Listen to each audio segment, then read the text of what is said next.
Number 4 start करते हैं आज का। पहली लाइन पढ़ते हैं। From the following balance sheet and information given below prepare consolidated balance sheet on 31 मार्च 2017। तो इसमें कुछ ऐसा कुछ अलग इन्फॉर्मेशन नहीं दिया कि कब खरीदा है, क्या खरीदा है करके। ओके अगर इसका बैलेंस शीट पढ़ते हैं, ये जो बैलेंस शीट है इसको रीड कर रहे हैं अभी हम लोग। तो लायबिलिटी साइड में शेयर कैपिटल दिया है 10 रुपए का एक शेयर है, एच का और एस का दिया। तो 2 लाख डिवाइडेड बाय 10 मतलब कितना हो जाएगा? 20,000। ओके 20,000। तो 20,000 शेयर्स है। आगे दिया profit and loss account, reserve दिया, जनरल रिजर्व है, ये क्रेडिटर है और बिल पेबल दिया है। एच को नहीं है, एस को बिल पेबल है। वैसे असेट साइड में देखते तो असेट्स है, तो स्टॉक दिया हुआ है, डेटर्स दिया है, बिल रिसीवेबल है। बिल रिसीवेबल एस को नहीं है, एच को है। और यहाँ पे है लिखा है shares in S limited 15,000 shares. यहाँ पे हमको बताया है कि कितने शेयर्स है एस के पास, एच के पास। ठीक है, तो ये 20,000 में से 15,000 शेयर किसके पास है? एच के पास। तो बाकी के 5,000 के बचे वो माइनॉरिटी हो गए। ठीक है, which is at a cost 1,50,000, जिसकी कॉस्ट 1,50,000 है। तो इसमें गुडविल आने के चांसेस है, लग तो रहा नहीं, सॉरी कैपिटल रिजर्व आने के चांसेस लग रहे हैं, क्योंकि जितने का उतना कॉस्ट है इस वजह से।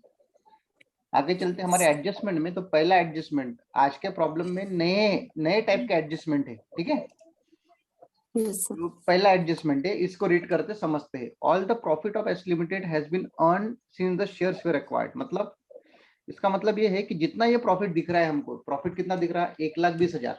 ठीक है, तो ये जो प्रॉफिट है ये कब कमाया है? एच लिमिटेड ने शेयर्स खरीदने के बाद ही कमाया है। ठीक है, यानी सर जब मतलब कुछ डेट नहीं दी होगी तब वो शेयर खरीदने के बाद का कंसिडर करेंगे। हाँ बिल्कुल बिल्कुल बोलेंगे ये, यानी तब हम लोग फर्स्ट डे को खरीदा ऐसा समझ के चलेंगे, जब डेट नहीं दी है तो। ठीक है, ओके सर। नहीं तो कभी कभी क्या होता है कि ये जो एडिशनल इंफॉर्मेशन है उसमें हमको बता देता वो कि आधा उसने पहले खरीदा था, या फिर 40% पहले कमाया था, 50%, 60% बाद में कमाया है। ऐसा इंफॉर्मेशन एडिशनल में दे देता फिर वो। अभी जैसे यहाँ पे इंफॉर्मेशन दे दिया हमको क्या, कि जितना भी प्रॉफिट है have been earn since the shares were acquired, है ना? सॉरी, जितना है वो कब, जब से शेयर्स खरीदा है उसके बाद से कमाया है। ये कितना? 1,20,000। क्लियर?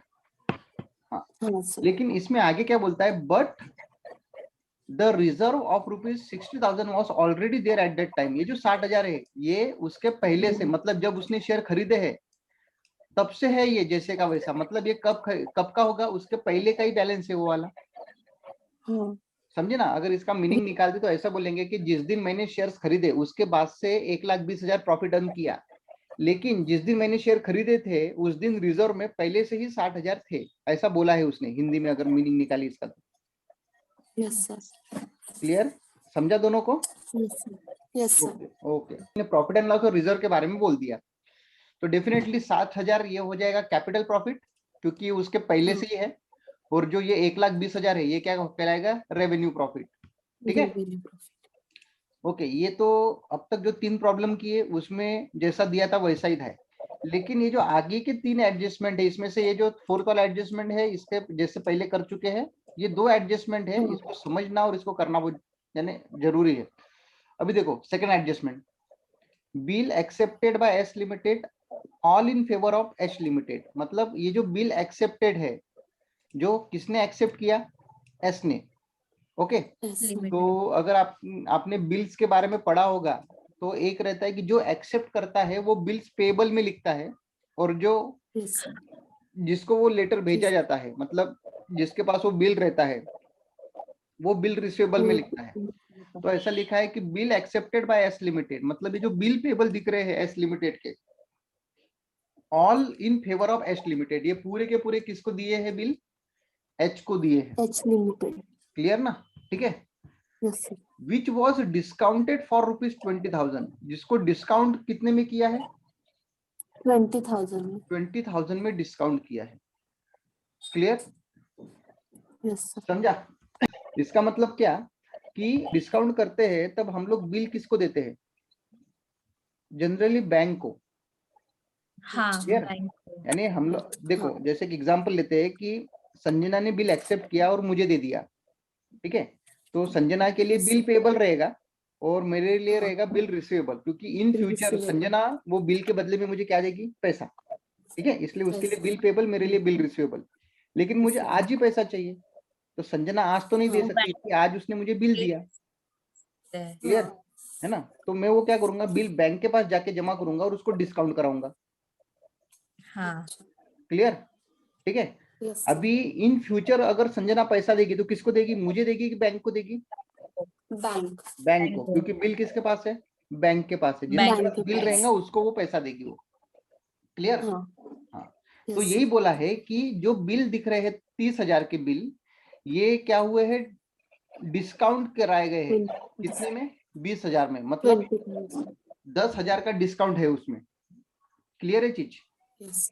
हाँ। 10,000 का डिस्काउंट है। तो आगे, sundry assets of rupees S limited are under valued by rupees 20,000। ये जो असेट्स दिख रहे हैं एस लिमिटेड के, ये अंडर वैल्यूड है, कितने से कम किए गए हैं, 20,000 से। 20,000. मतलब इसका वैल्यू एग्जैक्टली होना चाहिए 40,000, ठीक है, लेकिन हमको कितना दिख रहा है, 1,20,000 ही दिख रहा है, तो 1,40,000 दिखना चाहिए था, तो वो अंडर वैल्यूड है, तो ये उसमें ऐड करेंगे अपन, ठीक है, सन्ड्री असेट्स में इसको ऐड करेंगे। आगे बोलता है, ये जो है the stock of trade S limited include 50,000 purchase from S limited. तो जो एस लिमिटेड का स्टॉक है वो एस लिमिटेड के पास से खरीदा है 50,000 at a profit to the latter at 20% on cost, और प्रॉफिट भी क्या है, 20% ऑन कॉस्ट है। तो ये जब हम लोग करेंगे तब मैं आपको बताऊंगा 20% ऑन कॉस्ट। इसके पहले भी हो चुका अपना सेकंड वाला प्रॉब्लम, ऐसा ही था, Yes. बस उसमें इतना डिफरेंस था कि जो खरीदने वाला है वो सब्सिडरी थी और बेचने वाला था होल्डिंग। इसमें खरीदने वाला होल्डिंग है और बेचने वाला सब्सिडरी है, तो इट डजंट मैटर, कोई प्रॉब्लम नहीं होता, ठीक है। चलो हम लोग इसको डायरेक्ट सॉल्यूशन में चलते हैं, सॉल्यूशन में और समझ में आएगा आपको, ठीक है। तो पहला वाला जो है, पहला वाला क्या रहेगा, होल्डिंग रेशो, ठीक है। तो होल्डिंग रेशो किसके बीच में रहेगा, एच लिमिटेड और दूसरा H और माइनॉरिटी, ओके। एच लिमिटेड के पास कितने शेयर्स है, 15,000. 15,000, तो माइनॉरिटी के बाद बचे कितने, 5,000. रेशो क्या होगा, 3:1. समझाइए, रेशो 3:1, 5 3 जा 15 और 5 1 जा 5।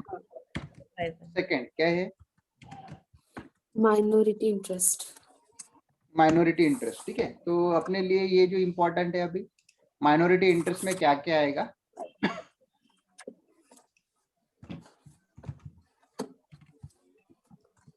पर्टिकुलर एच लिमिटेड और माइनॉरिटी,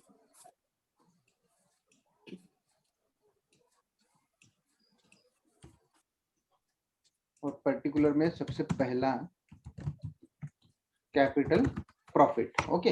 कैपिटल प्रॉफिट के बारे में क्या बताया, कैपिटल प्रॉफिट के बारे में बता दिया हमको कि जो सॉरी रिजर्व था वो तो पहले से था, तो जो रिजर्व है, ठीक है, वो पहले से है, रिजर्व में कोई भी ज्यादा सोचने वाली बात नहीं है, रिजर्व पहले से था, ठीक है। तो वो रिजर्व, इसके सिवा इस बार के प्रॉब्लम में हम लोग एक नई चीज ले रहे हैं, वो है 20,000 वाला अंडर वैल्यूएशन। मतलब ये जो बोला है कि ये जो असेट्स है वो 1,20,000 है, ठीक है, लेकिन ये अंडर वैल्यूड है, मतलब 20,000 से कम दिख रहे हैं, ठीक है।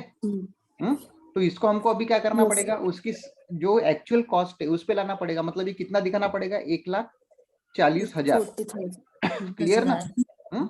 क्योंकि ये असेट है, ये स्टॉक नहीं है ना, स्टॉक रहता तो स्टॉक में कुछ सेंस नहीं बैठता था, क्योंकि स्टॉक का रूल ही ऐसा है, मार्केट प्राइस और cost which ever is less, ठीक है ना। लेकिन ये स्टॉक के इसमें रूल लगता है, असेट्स में नहीं लगता। असेट्स में क्या है, जो ओरिजिनल कॉस्ट है वो ओरिजिनल कॉस्ट है।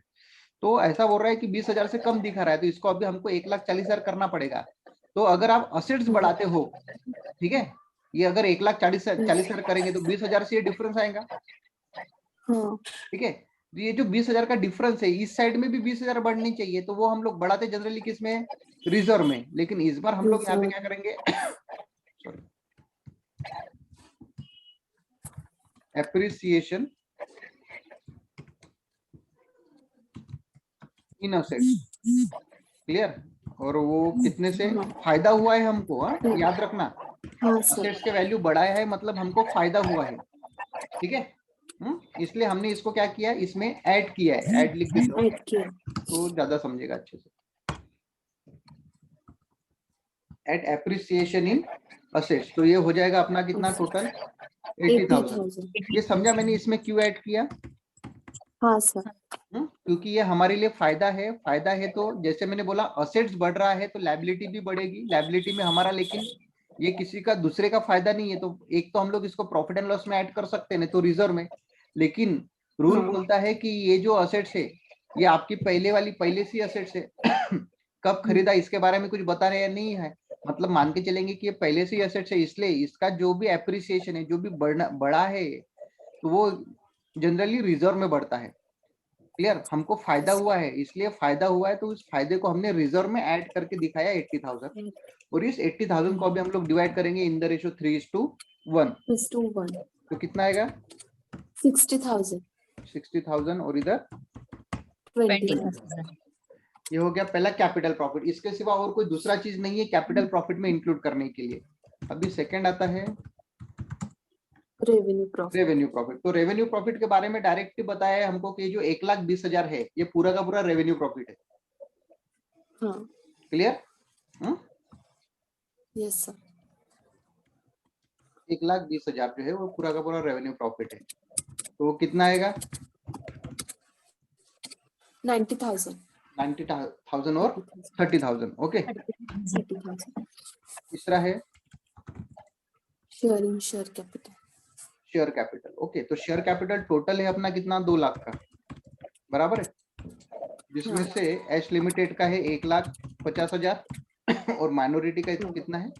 50,000। बोनस शेयर्स कुछ है नहीं। टोटल माइनॉरिटी का टोटल कितना हो जाएगा? 1 लाख। 1 लाख। ठीक है। अभी तीसरा हमको चीज जो काउंट करनी है, goodwill oblique capital reserve. Goodwill oblique capital reserve.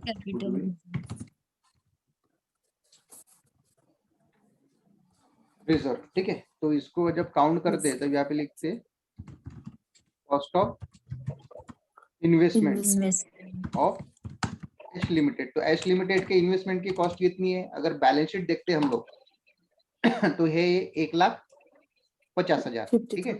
तो वो लिखेंगे हम लोग 1,50,000। फिर इसमें से लेस होगा। अभी लेस क्या क्या होगा? लेस होगा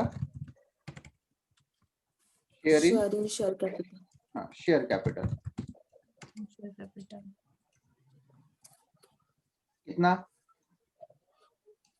1,50,000। हाँ, 1,50,000। ये तो डायरेक्ट माइनस हो गया। उसके सिवा लेस होगा दूसरा sharing capital profit. Capital profit. तो ये कितना है? 60,000। माइनस 60,000 आ रहा है। तो इसका आंसर क्या आएगा? माइनस में आएगा, बराबर है। हाँ, capital reserve.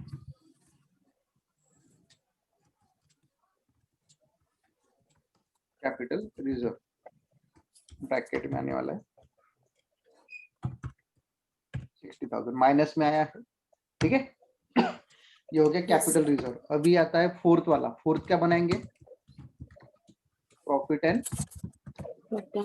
Loss account of H limited.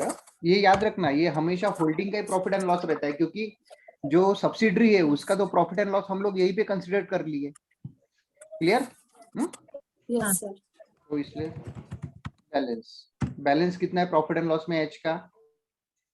4 lakh. ठीक है। 4 लाख। उसके बाद में add profit from S limited. Profit from S limited. Sir ये प्रॉफिट एंड लॉस अकाउंट कब बनेगा एडजस्टमेंट में? ये प्रॉफिट एंड लॉस अकाउंट जो हम लोग बना रहे हैं फोर्थ वाला है ना, ये हम लोग बस बैलेंस निकाल रहे हैं। हाँ। ये जो यहाँ पे प्रॉफिट एंड लॉस अकाउंट जब हम लोग दोनों का बैलेंस शीट जब ज्वाइन करेंगे, ठीक है, एस लिमिटेड और एच लिमिटेड का जब बैलेंस शीट हम लोग ज्वाइन करेंगे ना, तो उस टाइम पे प्रॉफिट एंड लॉस का बैलेंस क्या लिखेंगे वो अमाउंट निकाल रहे हैं अभी हम लोग। ठीक है, और ये हमेशा फोर्थ नंबर पे ही निकलता है, ये याद रखना, ठीक है। यस ये हो गया, ये बैलेंस किसका है, बैलेंस ऐसा लिखेंगे इन एच लिमिटेड, ठीक है, ये एच लिमिटेड का बैलेंस है 4 लाख। अभी ड्यूरिंग जब हमने ये जो माइनॉरिटी इंटरेस्ट निकला तब इसका रेवेन्यू प्रॉफिट में भी हिस्सा निकला, कितना, 90,000, हाँ ठीक है। अभी इसमें से एक होगा लेस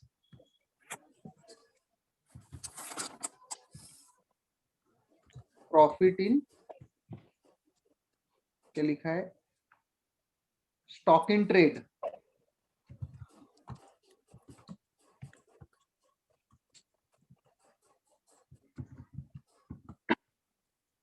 तो स्टॉक इन ट्रेड का प्रॉफिट निकालना है अभी हमको, और इसके लिए हमको बनाना पड़ेगा 5th नंबर वाला वर्किंग। तो वर्किंग में क्या है, इफ, अभी देखो क्या बोलता है ये, कि जो आपका 50,000 का स्टॉक है एच लिमिटेड में, ठीक है ना, वो हाँ, एस के पास से हाँ। खरीदा है, जिसके ऊपर 25% क्या कमाया है उसने, प्रॉफिट, है ना, on Profit. Cost, 25% on cost, ठीक है। तो उस Yes. दिन मैंने बताया था, उसी के जैसे अभी सॉल्व करते हैं कि if cost is 100 then profit will be 25, clear, कि कॉस्ट हाँ, के ऊपर 25% है, अगर कॉस्ट 100 रुपए है तो प्रॉफिट कितना है, 25 रुपए, 25. ठीक है। हाँ. Therefore sale price will be 100 plus 25, मतलब कितनी, 25. 125। हेंस इफ, अभी हम लोग निकालेंगे, जैसे इसने बोला कि 50,000 का स्टॉक है ना, और ये जो हाँ, 50,000 है हाँ. ये डेफिनेटली ये किसके बुक में दिख रहा है, एच लिमिटेड के बुक में दिख रहा है, तो ये कौन से प्राइस पे दिख रहा होगा, एट सेल प्राइस पे दिख रहा होगा, क्योंकि एस ने तो बेच दिया ना, एस के स्टॉक में तो नहीं दिख रहा, ये हाँ. एच के स्टॉक में दिख रहा है, तो ये हमेशा सेल प्राइस, मैंने उस दिन आपको बोला था कि अगर मैंने कोई चीज आपको 100 रुपए में बेची है तो आप तो अपने बुक में 100 रुपए में ही लिखोगे ना, हाँ. मैं उसके ऊपर 25% भी प्रॉफिट अर्न किया होगा, लेकिन आपके बुक में तो वो 100 ही रुपए में दिखेंगे, आप जब उसको बेचेंगे तो तब आप उसको प्रॉफिट अर्न करोगे, लेकिन आज आपके बुक में वो 100 रुपए में दिख रही है। वैसे ही एच लिमिटेड के बुक में ये जो 50,000 दिख रहा है ये सेलिंग प्राइस पे ही दिख रहा है, एस ने जितने में बेचा उतने प्राइस पे दिख रहा है, इसलिए Yes. If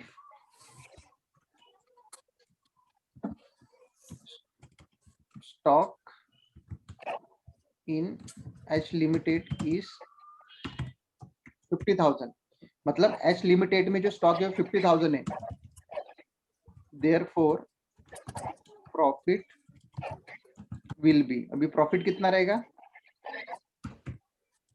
50,000 into 25 10,000. Divided by, कितने से डिवाइड करेंगे, 125. वेरी गुड, डिवाइडेड बाय 125, कितना आएगा, 10,000. 10,000 ये प्रॉफिट आएगा, ठीक है। तो ये प्रॉफिट है हाँ. जो हम लोग इसमें से माइनस करेंगे, 10,000. नेट कितना आएगा, 4,80,000. 4,80,000, ओके। तो ये हो गया, ये 5 चीजों के सिवा और कोई नई चीज नहीं है इसमें, हमारे इसमें, ठीक है। तो ये हमारा निकला Yes. कैपिटल रिजर्व, ये हमारा निकला माइनॉरिटी इंटरेस्ट, ये प्रॉफिट एंड लॉस का बैलेंस निकला। जब हम लोग दोनों का मिला के प्रॉफिट एंड लॉस लिखेंगे, अभी जो बैलेंस शीट बनाएंगे तो प्रॉफिट एंड लॉस का बैलेंस 4,80,000 लिखेंगे, ठीक है। चलो अभी बनाते हैं Yes. Consolidate balance sheet of Balance sheet. Limited and it's subsidiary S limited, ठीक है।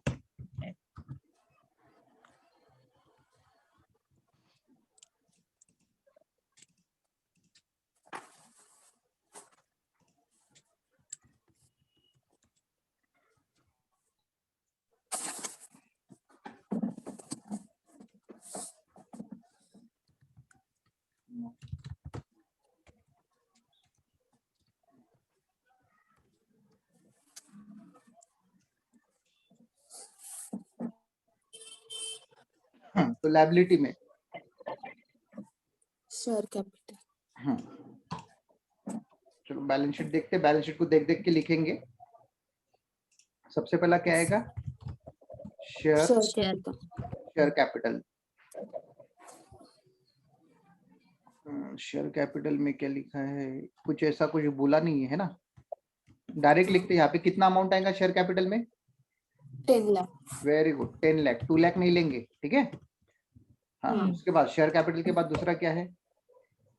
Profit and loss profit and loss account. तो ये बैलेंस कौन सा लेंगे? जो हमने नीचे टैली किया है ना, कितना? 4 लाख 4,80,000। ये वाला लेंगे हम लोग, 4,80,000, ठीक है।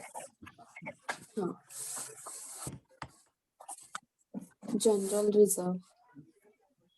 उसके बाद क्या है? तीसरा general reserve. General reserve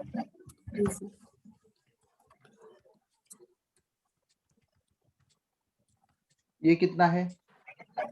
1 lakh. 1 lakh. उसके बाद क्रेडिटर्स। कैपिटल रिजर्व, हाँ, कैपिटल ठीक है। रिजर्व। नीचे आया है वो हाँ। कितना? 60,000। 60,000। उसके बाद जो है अभी क्या आएगा? क्रेडिटर्स।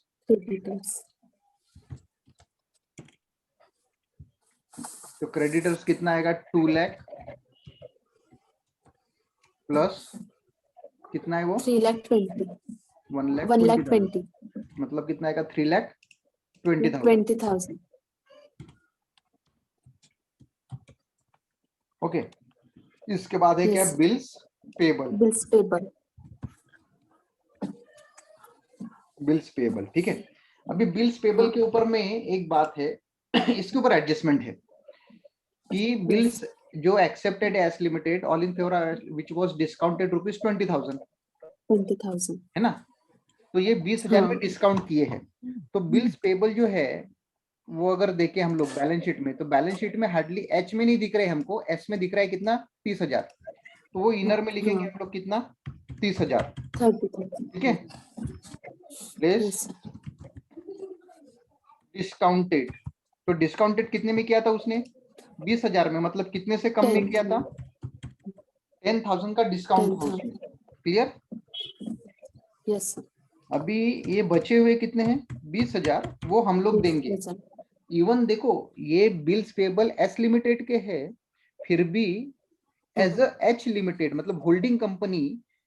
अभी जैसे मैंने जब भी थोड़ी देर पहले बताया था कि 30,000 में से उसने डिस्काउंट कराया 20,000। अभी जो है यानी एग्जांपल दिया था संजना वाला कि संजना लास्ट में पेमेंट किसको करेगी? बैंक को करेंगी। तो भी इस केस में ये जो 20,000 दिख रहे हैं आपको बचे हुए, ये कौन पेड करेगा? एच लिमिटेड पेड करेगा किसको? बैंक को। क्लियर? बैंक को। समझे? हाँ। ये बैंक को पेड करेगा वो। हाँ। ये हो गया। तो हमारा हो गया लायबिलिटी साइड खत्म। अभी आते हैं असेट साइड में। तो असेट साइड में सबसे पहला जो दिख रहा है वो दिख रहा है सन्ड्री असेट। Sundry asset. तो इसमें दो चीजें, एक 8 लाख और प्लस कितना? 1,40,000। ये समझा 40,000 क्यों लिया? हाँ, वो अंडर अल्टर्ड वैल्यू बराबर है कितना? टोटल 9,40,000। सन्ड्री असेट्स के बाद क्या है? Stock in trade.